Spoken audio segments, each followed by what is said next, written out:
Hey, it's Jordan with TYT and TYT Politics, and I am in what I would consider the heart of the deindustrialization of America.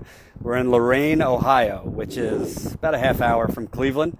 I just wrapped interviews with State Representative Dan Ramos, who is a progressive, friends with Nina Turner, so that says enough, as well as the president of the local AFL-CIO, who's been in the Steelworkers Union for about, what did he say, 45, 40 something years.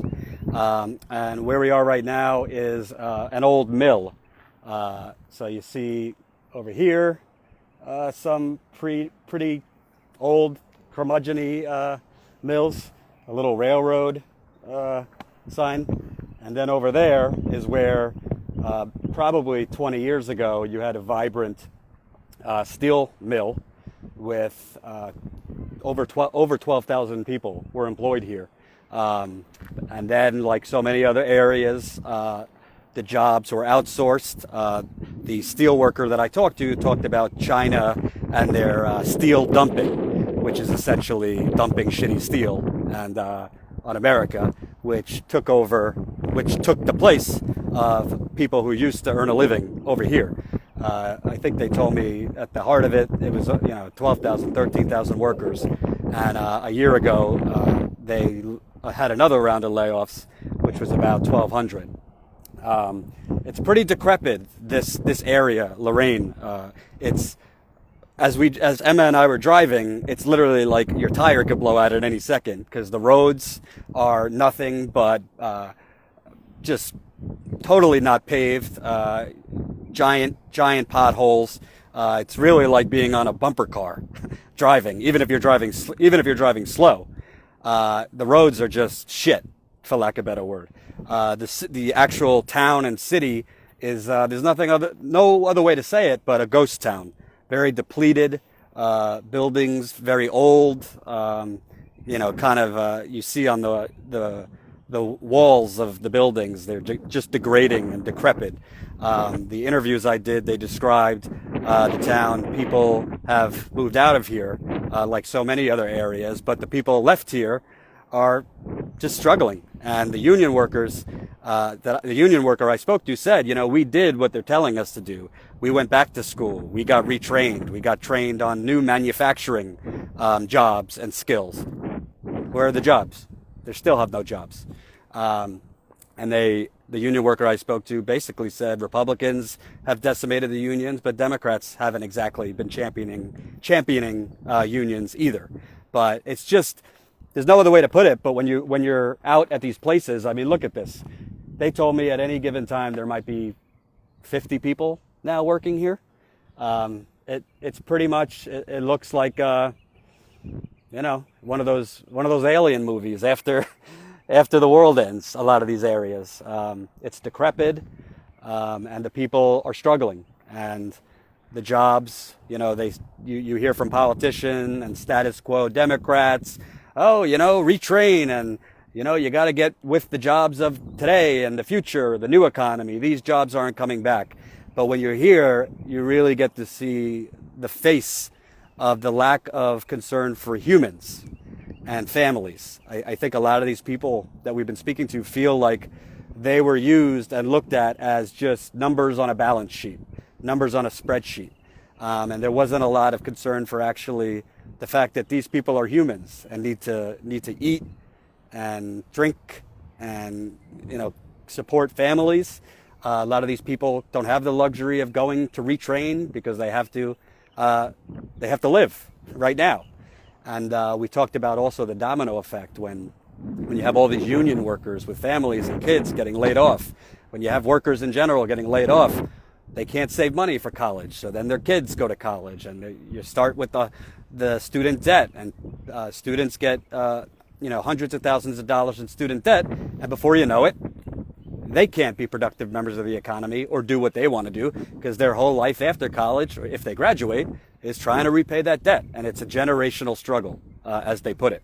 But scenes like this, 20 years ago, if we were here, this would have been a bustling area. If you look down here in the parking lot, just look at it. It's pretty much abandoned. There's nothing here. You see a Family Dollar store. They told me that a lot of stores in this area were replaced as dollar stores because people are at such desperation to live and to just clothe their kids, feed their kids.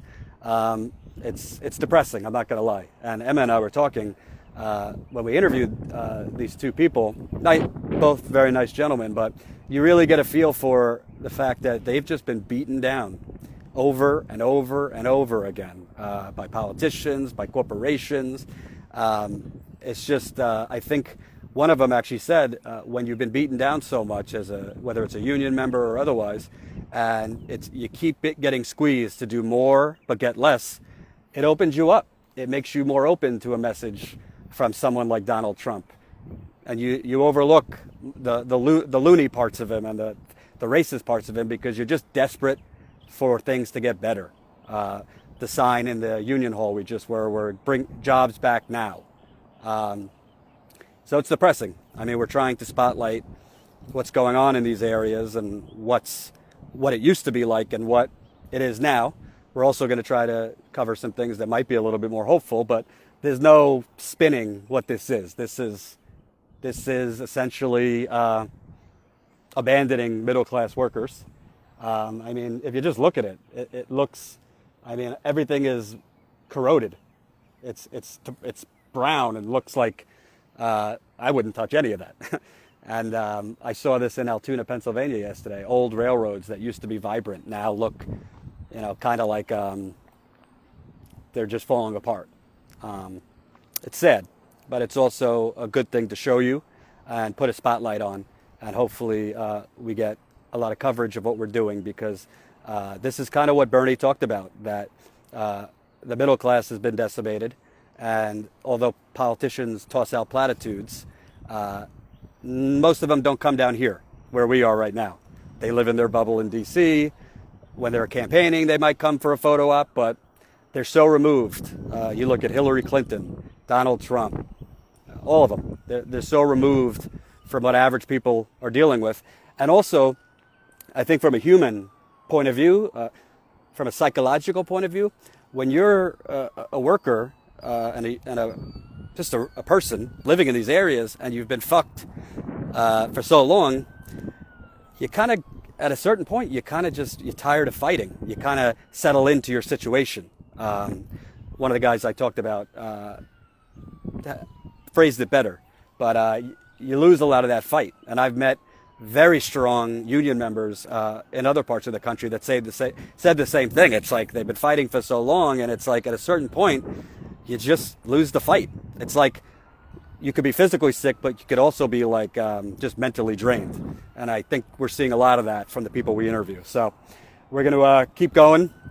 We're actually, our day tomorrow just opened up due to some stuff. We'll be interviewing Nina Turner on Wednesday now. So we're open now. So if you're in the Cleveland area, maybe a half hour away, an hour away, and have a really compelling story or know people with a compelling story, let us know because we'll come to you or meet you in the middle or whatever it is. We want to keep talking to people, and we're going to try to turn around at least the first video in this series today if possible. Thank you for watching.